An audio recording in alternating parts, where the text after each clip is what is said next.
শ্বাসকষ্ট থাকায় বেগম জিয়াকে দেয়া হচ্ছে অক্সিজেন। স্বাস্থ্য পরীক্ষার রিপোর্ট পর্যবেক্ষণে মেডিকেল বোর্ড, নির্ধারণ হবে চিকিৎসার পরবর্তী পদক্ষেপ। দেশে করোনার তৃতীয় ঢেউয়ের কারণ হতে পারে ভারতীয় ভ্যারিয়েন্ট, শঙ্কা বিশেষজ্ঞদের। দেশে একদিনে আরও ৬১ জনের মৃত্যু। মূল পদ্মা সেতুর সঙ্গে যুক্ত হলো রেল, ২৪ ঘন্টায় চলছে মহাকর্মযজ্ঞ। সড়কপথ চালুর দিনে বাওয়া থেকে ভাঙা পর্যন্ত চলবে ট্রেনও।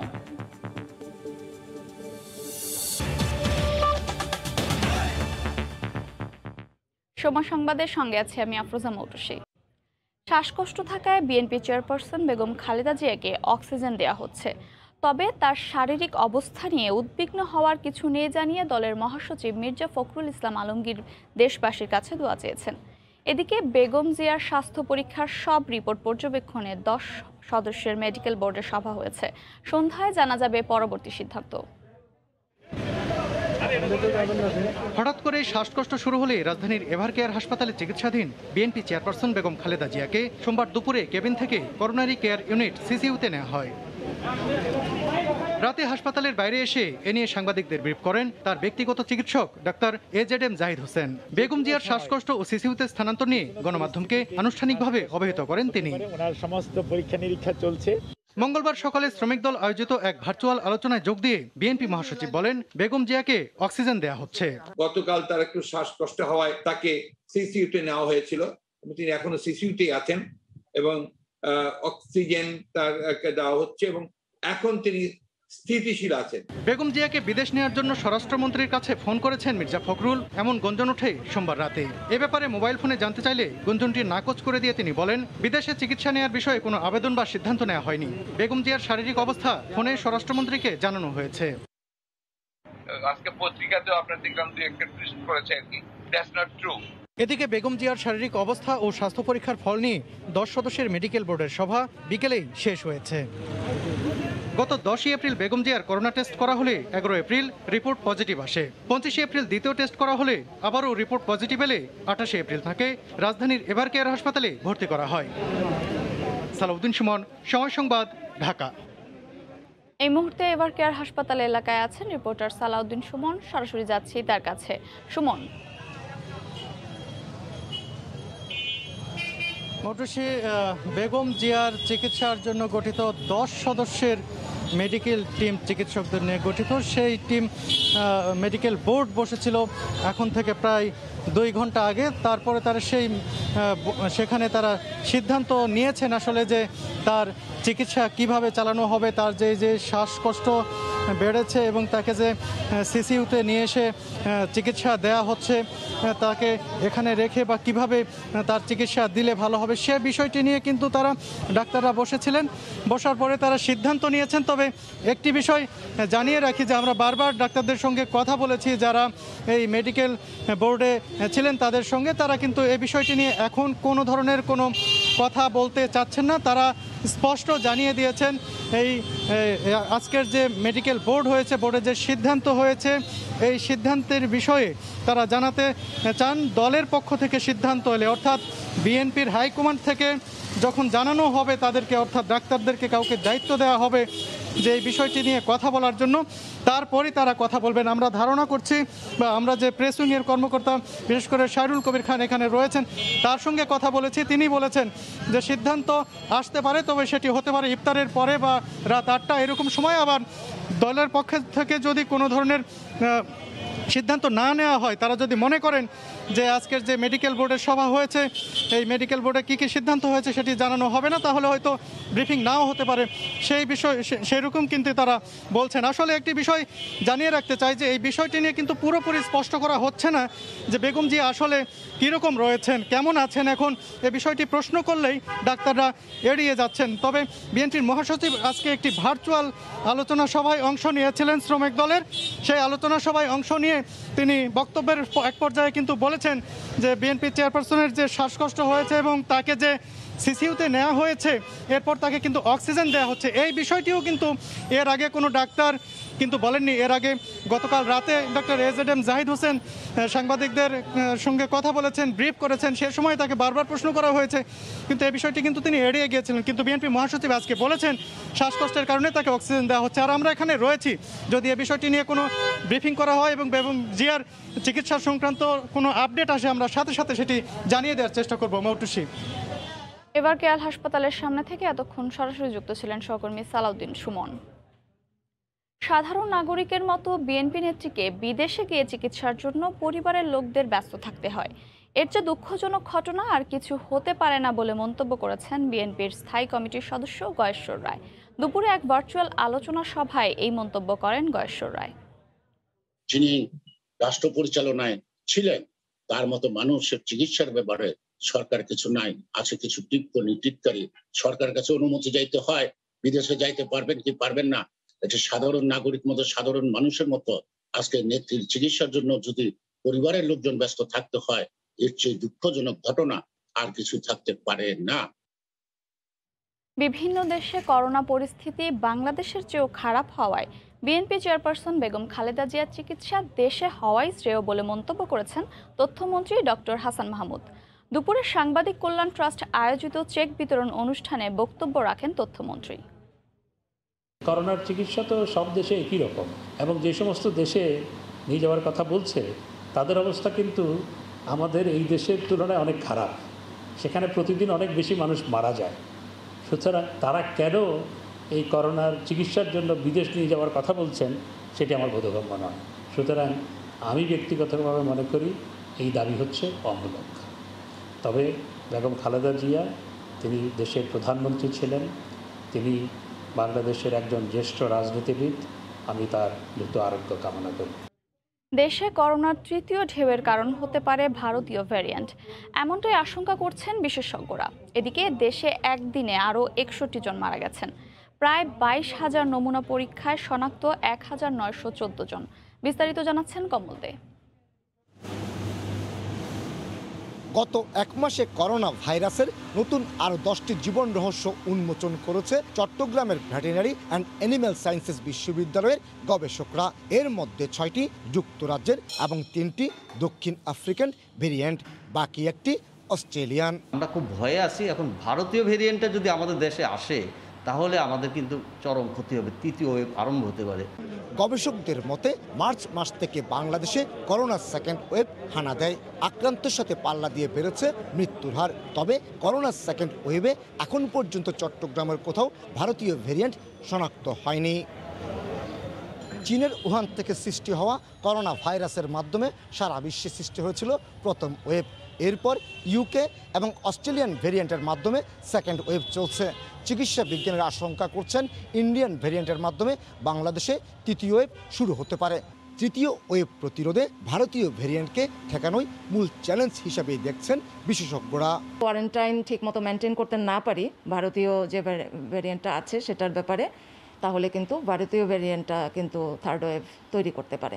প্রথম ও দ্বিতীয়ের পর তৃতীয় ওয়েভ মোকাবেলায় স্বাস্থ্য বিভাগ প্রস্তুতি নিচ্ছে বলে জানালেন চট্টগ্রামের সিভিল সার্জন। আমরা যদি প্রস্তুত থাকি, আমরা যদি স্বাস্থ্যবিধি মেনে চলি, আমরা যদি আমাদের সব চিকিৎসা ব্যবস্থাগুলোকে রেডি রাখি, ইনশাল্লাহ আমরা যে ভাইরাসে আসুক আমরা আল্লাহর উপর ভরসা করে সেটা মোকাবেলা করব। এর আগে করোনার নতুন 8টি জীবন রহস্য উন্মোচনের পাশাপাশি ভ্যাকসিন নেওয়ার পরও আক্রান্ত হওয়াদের নিয়ে গবেষণা করেছেন সিবাসুর গবেষকরা। কমল দে, সময় সংবাদ, চট্টগ্রাম। পদ্মা সেতুর মাওয়া প্রান্তে যুক্ত হল রেল সংযোগ প্রকল্পের ভায়াডাক্ট 2 সফলভাবে স্থাপনের মধ্য দিয়ে এই সংযোগ ঘটল। আসছে বছর স্বপ্ন সেতু আনুষ্ঠানিকভাবে খুলে দেওয়ার দিন থেকেই চলবে ভাঙ্গা থেকে মাওয়া ট্রেন। দিনরাত একাকার এখানে 24 ঘন্টায় চলছে কর্মযজ্ঞ। স্বপ্ন সেতুর উপরে সড়কের সঙ্গে পাল্লা দিয়ে চলছে রেল সংযোগের কাজ। সোমবারই দ্বিতীয় ভায়াডাক্টের কাজ শেষ হওয়ায় এর মাধ্যমে মূল সেতুর সঙ্গে যুক্ত হলো স্বপ্ন সেতুর মাওয়া প্রান্ত। সবশেষ যুক্ত হওয়া এই ভায়াডাক্টের দৈর্ঘ্য 2.58 কিলোমিটার। 411টি পাইল, 812টি বক্স গার্ডার সেগমেন্ট নির্মাণ কাজ শেষ। এই অংশের সার্বিক অগ্রগতি 96 ভাগ। পাশাপাশি এগিয়ে চলছে দক্ষিণ পশ্চিমাঞ্চলের 21 জেলাকে যুক্ত করা প্রথম রেল স্টেশন। এখানে মাওয়া স্টেশন বিল্ডিং ওই পাশে জাজিরা, এরপরে হলো শিবচর, শিবচরের পরে হলো ভাঙ্গা। কাজে এখানে আমাদের 4টা স্টেশন, অর্থাৎ ভাঙ্গা, আপনার শিবচর, জাজিরা এবং মাওয়া, এই 4টা স্টেশনের কাজও আমাদের চলমান আছে। দেশের টাকায় বানানো সেতুর দ্বার খুলবে আসছে বছরের মাঝামাঝি, আর তখনই সড়কের সঙ্গে রেলও চালুর প্রত্যয় মন্ত্রীর। আমরা এই কাজের যে অগ্রগতি, এটাতে আমরা সন্তুষ্ট, এবং আমাকে যেটা জানানো হয়েছে যে এখানে প্রায় 41% টোটাল যে কাজের সেটার অগ্রগতি হয়েছে। আর এই অংশটুকু ভাঙ্গা থেকে যে মাওয়া, এইটা প্রায় 66% এইটা কাজের অগ্রগতি হয়েছে। কাজে বাকি যে কাজটুকু আছে এই কাজটুকু আমরা সমাপ্ত করতে পারবো। এর ভিতরে আমাদের স্টেশন বিল্ডিং আছে। এরই মধ্যে রেলওয়ে ট্র্যাকের প্রায় 7 কিলোমিটার প্রি অ্যাসেম্বলের কাজ শেষ হয়েছে, আর চলতি বছর অক্টোবর নাগাদ শুরু হবে মূল সেতুতে স্লিপার বসানোর কাজ। প্রমত্ত পদ্মার বুক চিরে জেগে ওঠা এই রূপালী স্বপ্ন এখন ধরা দিয়েছে হাতের মুঠোয়, আর মাত্র কয়েকটি ধাপ। তারপরই এই পদ্মার দুপারের মানুষকে শুধু সড়ক পথেই নয়, যুক্ত করবে রেল পথের মাধ্যমেও। রাশেদ দিমন, সময় সংবাদ, মুন্সিগঞ্জ। এ পর্যায়ে শীর্ষ সংবাদ জানিয়ে দিচ্ছি আর একবার। শ্বাসকষ্ট থাকায় বেগম জিয়াকে দেয়া হচ্ছে অক্সিজেন। স্বাস্থ্য পরীক্ষার রিপোর্ট পর্যবেক্ষণে মেডিকেল বোর্ড।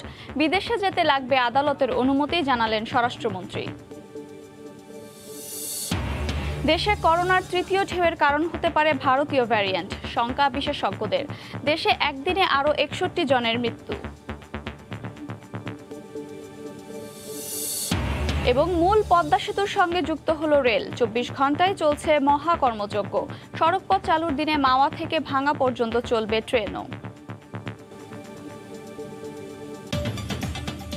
এই ছিল এখনকার মতো। চলে যাচ্ছি রমজানের বিশেষ আয়োজন ইফতার বাজারে। দর্শক, প্রতিদিনের মতো কিন্তু আজও আমরা হাজির হয়েছি ইফতার বাজারের খবরাখবর জানাতে। তো আজকে আমরা রাজধানীর বেইলি রোডে এসেছি। বেইলি রোডে আপনারা নিশ্চয়ই জানেন যে রাজধানীবাসী সবচেয়ে পুরান ঢাকার পরেই কিন্তু বেইলি রোডকে কেন্দ্র করে কিন্তু একটু ইফতারের নানা পদের ইফতার কিন্তু কেনার জন্য এখানে হিরিক পড়ে যায়। সেটি হচ্ছে যে প্রায় বিকাল 3টার পর থেকে কিন্তু এখানে সবচেয়ে বেশি ভিড় জমে। তো আমরা এখানে বেশ কয়েকটি ইফতার বাজার এরকম রয়েছে। তো আমরা একটি ইফতার বাজার আছে চিনচির চাইনিজ ইফতার বাজার, সেখানে কিন্তু 40 থেকে 50 পদের কিন্তু প্রতিদিন কিন্তু এখানে ইফতার আইটেমগুলো তৈরি হয়ে থাকে, এবং প্রতিদিনই কিন্তু ইফতারের আইটেমগুলো এখানে পরিবর্তন করা হয়, এবং নিত্য নতুন কিন্তু আইটেম কিন্তু এখানে তারা বলছেন যে প্রতিদিন 2 থেকে 4টি কি 5টি আইটেম কিন্তু এরকম নতুনত্ব থাকে। তো আপনারা দেখছেন যে গরম জিলাপি কিন্তু ভাজা হচ্ছে, এবং এটা কিন্তু একদিকে ভাজা হচ্ছে আরেকদিকে কিন্তু বিক্রি চলছে। সেক্ষেত্রে ক্রেতা যারা আসছেন এখানে ইফতার বাজারে যারা আসছেন তারা কিন্তু একটা শ্রেণী আছে, কিন্তু বেশিরভাগ অংশই কিন্তু যারা কিন্তু রেগুলার নিয়মিত কিন্তু ক্রেতা আছেন, যারা এখান থেকে মুখরোচক সুস্বাদু যে দিক দিয়ে বলি সেটি কিন্তু ইফতারকে কেন্দ্র করে যে সাধারণ যে যারা রোজাদার আছেন তাদের কিন্তু একটা ঝোঁক থাকে যে নানা পদের আইটেম দিয়ে তারা ইফতার করবেন। সেই ঝোঁক থেকে কিন্তু সেই সুস্বাদু খাবারের দিক থেকে কিন্তু তারা এখানে আসেন এবং ইফতার কিন্তু কেনেন। তো আমরা বিভিন্ন পদের যে এখানে আইটেমগুলো কি পদ যেটি বলি এরকম যে ইফতারগুলো তৈরি হয়ে থাকে, একটু যদি আপনাদের দেখানোর চেষ্টা করছি। সেটা হচ্ছে যে এখানে পেশ আপনি কাবাবগুলো দেখছেন, এবং সাথে কিন্তু ইফতারের যে সামগ্রী সেই সামগ্রী সবগুলো কিন্তু রয়েছে, এবং চিকেন টিক্কা থেকে শুরু করে বিফ চাপ, মটন চাপ এবং বিফ শিক কাবাব, বিভিন্ন ধরনের কিন্তু কাবাব এখানে কিন্তু 40 থেকে 50 টাকা, এরকম 150 টাকা পর্যন্ত কিন্তু এখানে প্রতিটি কিন্তু বিক্রি হয়। প্রতিটি কাবাবে আমরা দেখছি যে এখানে 140, 150 এরকম দামে কিন্তু বিক্রি হচ্ছে। এবং আপনাদের একটু দেখাতে চাই, যদিও বলা চলে যে 5টা 5:30টার মধ্যে কিন্তু সবচেয়ে ক্রেতা সমাগম সবচেয়ে যে বেশি হয় সেটি কিন্তু 5টা 5:30টার মধ্যে শেষ হয়, এবং এখন আমরা যদিও দেখছি যে এখনও ক্রেতা কিন্তু ভিড় আছে, যদিও 3:30টার মধ্যে কিন্তু অফিস ছুটি হওয়ার পর কিন্তু ক্রেতার সমাগম এদিকে চলে আসে যে ইফতার বাজারে, এবং তারা কিন্তু ইফতার কেনাকাটা শুরু করে। এবং আপনারা দেখছেন যে বেশ কিছু আইটেম কিন্তু ইফতার এখানে বলা চলে যে বিক্রি শেষের দিকে, কোনোটি কিন্তু অর্ধেক শেষ, আবার কোনোটি বলা চলে যে তৈরির কিন্তু প্রক্রিয়া ধারাবাহিকতা রয়েছে, অব্যাহত রয়েছে, যে ইফতারের যে নানা পদের আইটেমগুলো এগুলো কিন্তু তৈরি হচ্ছে এবং বিক্রি হচ্ছে। আপনারা দেখছেন যে এখন কিন্তু বিভিন্ন মাংসের যে বিভিন্ন রেসালা এরকম যদি বলি সেগুলো কিন্তু এখানে আমরা দেখছি। প্রতিটি কিন্তু মাটন ভুনা আমরা দেখছি 1150 টাকা কেজি বিক্রি হয়। মাটন লেগ রোস্ট সেটি কিন্তু 500 টাকা কেজি বিক্রি হয়। এদিকে আমরা দেখছি যে মাটন লেগ ব্রেস্ট সেটি কিন্তু 350 টাকা কেজি আমরা দেখছি। ওদিকে চিকেন কাবাব এটি দেখছি আমরা 500 টাকা কেজি। একইভাবে কিন্তু বিভিন্ন আইটেমের এই আইটেমগুলো কিন্তু নানাভাবে কিন্তু এখানে বিক্রি হয়ে থাকে এবং এখানে যারা আছেন তারা কিন্তু আমাদের জানিয়েছেন সেটা হচ্ছে যে আইটেমগুলো শেষ হচ্ছে সাথে সাথে কিন্তু তৎক্ষণাৎ আবার তারা তৈরি করছেন এবং বিক্রি করছেন এবং ক্রেতারাও আমি দেখছি যে বেশ উৎসুক পরিবেশে কিন্তু ক্রেতারা এখানে। আপনারা দেখছেন যে এখানে বলা চলে যে এখানে যে নানগুলো তৈরি হচ্ছে সেটিও কিন্তু বেশ সুস্বাদু এবং পরিচ্ছন্নভাবে তারা এখানে ইফতারগুলো তৈরি করার চেষ্টা করছেন এবং এই পরিচ্ছন্নতা সব কিছু মিলেই কিন্তু একটি ইফতার বাজার কিংবা একটি ব্র্যান্ড একটি প্রতিষ্ঠানের কিন্তু যে ইফতারগুলো বিক্রি হয়ে থাকে সেই ইফতারগুলো শুধু কিন্তু সুস্বাদুর দিক থেকে নয়, সেখানকার পরিচ্ছন্নতা, সেখানে বলা চলে যে এখানে যারা রোজাদাররা আসেন ইফতার দিতে তারা কিন্তু এই প্রতিষ্ঠানের অতিথিও বলা চলে। সে আতিথেয়তা কেমন আসলে সব কিছু মিলেই কিন্তু একটি প্রতিষ্ঠান এবং এই প্রতিষ্ঠানগুলোর তাদের যে ব্যবহার সেই দিকটা বিবেচনা করেও কিন্তু এখানে যারা রোজাদার আসেন তারা কিন্তু এখানে ইফতার কিনতে থাকেন এবং আশপাশে কিন্তু বেশ কয়েকটি আমরা প্রতিষ্ঠান এখানে দেখেছি যারা ইফতার বিক্রি করছেন।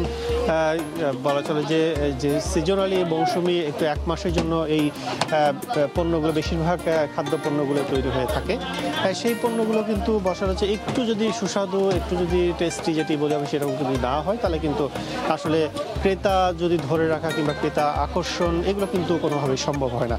তো সেক্ষেত্রে আমরা যেটি এখানে ক্রেতা যারা আসছেন তাদের সাথে কিন্তু আমরা কথা বলেছি, তারা নিজ উদ্যোগে আমাদের সাথে কথা বলেছেন। তারা বলেছেন যে আশপাশে যে কয়েকটি প্রতিষ্ঠান আছে তাদের মধ্যে কিন্তু আমরা যে প্রতিষ্ঠান আছে সেই ইফতার বাজারে কিন্তু তাদের বেশ খাদ্যপণ্য কিন্তু বেশ সুস্বাদু এরকমও কিন্তু তারা বলেছেন আমাদের। তো এখানে যে পণ্যগুলো যে খাদ্যপণ্যগুলোই তৈরি করা হচ্ছে সেগুলো বেশ পরিচ্ছন্নভাবে তৈরি করা হচ্ছে এবং এখানে যারা কাজ করছেন তারা বলা চলে যে রোজাদারদের যে আতিথেয়তা, রোজাদারদের যে ইফতার তুলে দেয়া তাদের মুখে কিংবা ইফতার বিক্রি করা যেটি বলি এটি কিন্তু সেবা, আর একদিক থেকে কিন্তু সওয়াব যেটি বলি সব কিছু মিলেই কিন্তু তারা এই সেবার সাথে সংযুক্ত এবং তারাও বেশ উৎসুক মুখরভাবেই এই সেবা দিয়ে যাচ্ছেন এবং তারা যেটি বলছেন যে এই সেবার মধ্যে থেকে কিন্তু তারাও বলা চলে যদিও এটি ব্যবসা হিসেবে কিন্তু বিক্রি হচ্ছে এবং এর মধ্যে থেকে কিন্তু তারাও সেবার মধ্যে থেকে কিন্তু তারা কিছুটা হলেও আল্লাহর পক্ষ থেকে তারা সওয়াব কিন্তু হাসিল করে নিচ্ছেন এটা কিন্তু বলছেন। তো প্রতিটি খাদ্যপণ্যে যদি বলি যে এখানে বেশ বিভিন্ন নানা পদ হওয়ার কারণে কিন্তু এই যেটি বলছিলেন নানা পদ হওয়ার কারণে কিন্তু বেইলি রোডের যে ইফতার বাজার কিন্তু একটু আকর্ষণ রয়েছে এবং এই আকর্ষণের কারণে কিন্তু আশপাশের যারা ক্রেতা আছেন তারাও কিন্তু এখানে ভিড় জমান এবং নিকটস্থ দূরত্ব যারা থাকেন এরকম ক্রেতারাও কিন্তু এখানে আসেন যারা সুযোগ পেলে এবং যারা হয়তোবা কোনো কাজে এসছেন তারাও কিন্তু এখান থেকে এক চমক এসে কিন্তু ইফতার দেখেন এবং যারা হয়তোবা কিছু ইফতার নিতে এসছেন তারা চমক মতো এরকম নানা পদের ইফতার দেখে কিন্তু তারা অনেক বেশি পদের ইফতারগুলো কিন্তু নিয়ে যান এমনটাও কিন্তু বলছেন। তো এখানে যে ধরনেরই খাদ্যপণ্যগুলো রয়েছে সবগুলো কিন্তু বলা চলে যে সুস্বাদু এবং তারা এই প্রতিটি আপনি দেখছেন যে প্রতিটি ইফতার কিন্তু বিভিন্নভাবে কিন্তু বিক্রি হচ্ছে এবং এখানে কাস্টমার কিন্তু আমি দেখছি যে শেষ হচ্ছে না, ক্রেতা রোজাদার যেটি বলে তারা কিন্তু শেষ হচ্ছে না, বলা চলে যে শেষ পর্যন্ত আসলে বলা চলে যে বিভিন্ন যে পদের যে আইটেম এই পদগুলো কিন্তু থেকে যাবে এবং তারা যেটি বলছে যে এটি রোজাদার ইফতার যারা কিনতে আসেন তারা কিন্তু বলা চলে যে মাহরুম হয়ে যাওয়া কিংবা ইফতার না নিতে পারা, কিছু না পাওয়া এরকম কিন্তু না, যতক্ষণ রোজাদার আসবেন ততক্ষণ তারা কিন্তু এই সেবা দিয়ে যাবেন এবং বলছে আপনারা দেখেছেন যে এখানে যে সবচেয়ে ইফতারের একটু বড় একটি ভালো একটি আইটেম সুস্বাদু একটি আইটেম যেটা হচ্ছে হালিম। এখানে কিন্তু হালিমও বিক্রি হয় এবং এই হালিমগুলো বেশ সুস্বাদু এটি তারা বলছেন এবং টেস্টি যেটি বলা হয় সব কিছু মিলে কিন্তু ইফতারে যে সামগ্রী, ইফতারে যে যত প্রকার আইটেম দরকার সেই আইটেমগুলো কিন্তু তারা এখানে বিক্রি করে থাকেন। এবং বরাবরের মতো প্রতিদিনই যেটি বলছিলাম, আগে বলেছি আপনাদের যে রেগুলার প্রতিদিন কিন্তু বিভিন্ন পদগুলো কিন্তু চেঞ্জ হয়। বলা চলে যে বেশ কিছু, যেমন বরিন্দা, বুট, এরকম পেঁয়াজু, বেগুনি, এরকম যে আইটেমগুলো আছে সেই আইটেমগুলো কিন্তু বলা চলে যে রেগুলার থাকেই। এর সাথে কিন্তু বিভিন্ন রেসালা যুক্ত হয় এবং বিভিন্ন রেসালার সাথে কিন্তু তারা বলছেন যে নানামুখী যে ইফতার সামগ্রী, সেই ইফতার সামগ্রীগুলো তারা কিন্তু এখানে তৈরি করেন। এবং বিক্রি করার ক্ষেত্রে যদি আপনি দেখলেন যে মানে ক্রেতা সমাগম কিন্তু কম নেই এবং ক্রেতা সমাগম ইফতার পর্যন্ত কিন্তু থেকে যায়, এমনটি কিন্তু বলছেন এখানকার যারা ইফতার বাজার সংশ্লিষ্ট আছে। আমরা বেইলি রোডে আছি, সেটি কিন্তু এর আগে একটি ইফতার বাজারে ছিলাম, এখন কিন্তু অপোজিটে কিন্তু আর একটা ইফতার বাজারে এসেছি, সেটি কিন্তু জাগেরি ইফতার বাজার। সেখানে কিন্তু আমরা দেখছি নানা পদের কিন্তু ইফতার কিন্তু বিক্রি হচ্ছে। সেক্ষেত্রে আপনাদের যদি একটু দেখাতে চাই যে এখানে আসলে কোন কোন পদের ইফতারগুলো বিক্রি হচ্ছে, তো আপনারা দেখতে পাচ্ছেন জিলাপি কিন্তু প্রতিটা বলা যায় মুখ সূচক খাবার হিসেবে জিলাপি কিন্তু বরাবরই কিন্তু আছে। এবং জিলাপির মধ্য দিয়ে যদি বলা চলে যে মিষ্টি জাতীয় যে খাবারটি, সেটি কিন্তু বলা চলে যে সারাদিন বলা চলে যে ভুখা অবস্থায় থাকার পরে, কি অনারে থাকার পরে এবং পেট ফাঁকা থাকার পরে কিন্তু মিষ্টি জাতীয় একটু খাবার কিন্তু দরকার পড়ে শরীরে, যেটি গ্লুকোজ হিসেবে কাজ করতে পারে। এবং বিভিন্নভাবে এটি কিন্তু বলা চলে যাদের একটু প্রেশার ফল করে তাদের কিন্তু জিলাপি কিন্তু বেশ উপকৃত। এবং আপনি দেখছেন যে বিভিন্ন ধরনের কিন্তু শিক কাবাব থেকে শুরু করে বিভিন্ন কাবাব কিন্তু বিক্রি হচ্ছে। এবং যে কাবাবগুলো বলা চলে যে আমরা এখানে বেশ কয়েকটি কাবাব কিন্তু দেখেছি, বিভিন্ন কালারফুল বলা চলে যে কাবাব। সেই ক্ষেত্রে আপনারা দেখছেন যে সাথে ডেজার্ট আইটেমও রয়েছে, বলা চলে যে এখানে ফিরনি থেকে শুরু করে পুডিং থেকে শুরু করে বিভিন্ন পিঠাগুলো আমরা দেখছি, যে পিঠাগুলো কিন্তু সচরাচর বেইলি রোডেই কিন্তু বলা চলে যে আর কোথাও কিন্তু পিঠা না পেলে কিন্তু বেইলি রোডে কিন্তু পাওয়া যায়। এবং ইফতার আইটেমের পাশাপাশি কিন্তু সেই পিঠাগুলো কিন্তু রাখা হয়েছে, যদি বলে সাথে ডেজার্ট আইটেম, সব কিছু মিলেই কিন্তু ইফতারকে নান্দনিক করা, ইফতারকে সুস্বাদু একটি অবস্থান, আনন্দঘন মুহূর্ত করে তোলার জন্য কিন্তু যে ধরনের আসলে ইফতার সামগ্রী দরকার, সেই ইফতার সামগ্রী কিন্তু বেইলি রোডে কিন্তু চোখে পড়ে যারা রোজাদার এখানে আসেন ইফতার সামগ্রী কিনতে। তো আপনাদের একটু আর একটু জানিয়ে দিই, সেটি কিন্তু এখানে কি কি খাদ্যপণ্যগুলো, কি ইফতার পণ্যগুলো বিক্রি হচ্ছে কোন কোন দামে। যদি আলু চাপ বলি 10 টাকা, আপনি দেখছেন কিন্তু বেশিরভাগ কিন্তু পরিমাণ কিন্তু বিক্রি হয়ে যাচ্ছে। এবং ইফতার যেহেতু আর কিছু সময় বলা চলে যে আছে, সেক্ষেত্রে এখানে যদি বলি যে লুচি পরোটা 30 টাকা বিক্রি হচ্ছে, চিকেন উইংস যেটি আছে 30 টাকা পিস, এবং এখানে চানা পরোটা আছে 40 টাকা পিস, চিকেন রেশালা সেটি হচ্ছে 250 টাকা পিস এখানে বিক্রি হচ্ছে। আপনি দেখতে পাচ্ছেন যেখানে আচারি সেটি কিন্তু কাবাব যেটি 260 টাকা, এবং আমরা দেখছি যে চিকেন যেটি হারিয়ালি 270 টাকা, যেটি কালারফুল আপনারা দেখতেন নীল কালার, চিকেন বটি কাবাব সেই 230 টাকা যেটি শেষ হয়ে গেছে আমরা দেখছি, এবং চিকেন সাসলিক কিন্তু কাবাব যেটি দেখছি আমরা 130 টাকায় কিন্তু বিক্রি হচ্ছে, এবং চিকেন টিক্কা বারবিকিউ সেটি কিন্তু 220 টাকা প্রতি পিস বিক্রি হচ্ছে। এছাড়া চিকেন তন্দুরি আছে, তন্দুরি কাবাব 150 টাকা বিক্রি হচ্ছে। এছাড়া বিফ রেজালা আপনি দেখবেন এরপরে সেটি কিন্তু 1000 টাকা কেজি বিক্রি হচ্ছে। এবং যেগুলো বলা চলে যে এখানে হালিম বিক্রি হচ্ছে, কিন্তু যেহেতু এখানে বাটি সিস্টেম, মাটির বাটি কিন্তু বলা চলে যে 200 থেকে 650 টাকা কেজি কিন্তু বিক্রি হচ্ছে। তো আমরা যদি একটু কথা বলতে চাই, সেটা হচ্ছে যে এখানে যে ইফতার সামগ্রী বিক্রি হচ্ছে, আসলে একটু যে কথা বলি যে আপনারা এখানে কতগুলো পদের ইফতার বিক্রি করেন প্রতিদিন, একটু যদি বলেন। আমার আসলে বেইলি পিঠা করেন জাগেরি রেস্টুরেন্টের ইফতারের এখানে প্রায় আমাদের এখানে 43টা আইটেম আছে ইফতার আইটেম। আমাদের মূল বিক্রি আমাদের কাবাব আইটেম, মূল বেস্টে কাবাবের আমাদের এখানের। এই কাবাবগুলো আমাদের রকমারি, যেমন রেশমি কাবাব আছে, আচারি কাবাব, হারিয়ালি কাবাব, বটি কাবাব, তারপর সাসলিক আছে, দেশি মুরগি বারবিকিউ, তান্দুরি চিকেন, রেজালা আছে, গরুর রেজালা, খাসির রেজালা, হালিম আছে, শাহী হালিম, বোম্বে জিলাপি, রেশমি জিলাপি, রুটি এখন এক ধরনের ফ্রাই আইটেম। একটু যদি বলেন যে আপনাদের স্পেশালিটি এখানে কি আছে? আমাদের স্পেশালি মূলত কাবাব আইটেম, জায়গার কাবাব আইটেম, আমাদের পিঠার স্পেশালি আইটেমগুলো আমাদের, কারণ আমাদের কাবাবগুলো বেশি চলে এখানে। অনেক অনেক ধন্যবাদ আপনাকে। তো দর্শক, আপনারা দেখছিলেন যে বেইলি রোডের যে আসলে সেই সুস্বাদু যে খাবার এবং সুস্বাদু ইফতার সামগ্রী, সেই ইফতার সামগ্রী কিন্তু মৌসুম যদি বলে যে বিকেলটা সব জমজমাটভাবে এখানে বেচা বিক্রি হয় এবং রোজাদার যারা আছেন তারাও কিন্তু ইফতার সামগ্রী বেশ উৎসবমুখর পরিবেশে কিন্তু এখানে নিতে আসেন। এবং এখন কিন্তু আপনারা দেখছেন বেশ ক্রেতা শূন্য বলা চলে, যে বেশিরভাগ অংশে কিন্তু ইফতারের সামগ্রী যেগুলো তৈরি হয় প্রতিদিন সেগুলো কিন্তু বিক্রি হয়ে যাচ্ছে এবং সন্ধ্যার আগ পর্যন্ত কিন্তু এই বিক্রি কার্যক্রম চলবে এবং ইফতার সামগ্রী কিন্তু বেচা বিক্রি শেষ হয়ে যাবে। এবং প্রতিদিনের মতো কিন্তু বলা চলে যে ইফতার তারা তৈরি করেন বিভিন্ন পদে, প্রতিটি এখানে আশপাশের দোকানগুলোতেই বলা চলে যে 30 থেকে 40 কি 50 পদের কিন্তু ইফতার সামগ্রী তৈরি হয়ে থাকে। তো আজকের মতো এই ছিল বেইলি রোড থেকে ইফতার বাজারের খবরাখবর সব শেষ। আবারও দেখা হবে আগামীকাল ইফতার বাজারের খবর নিয়ে।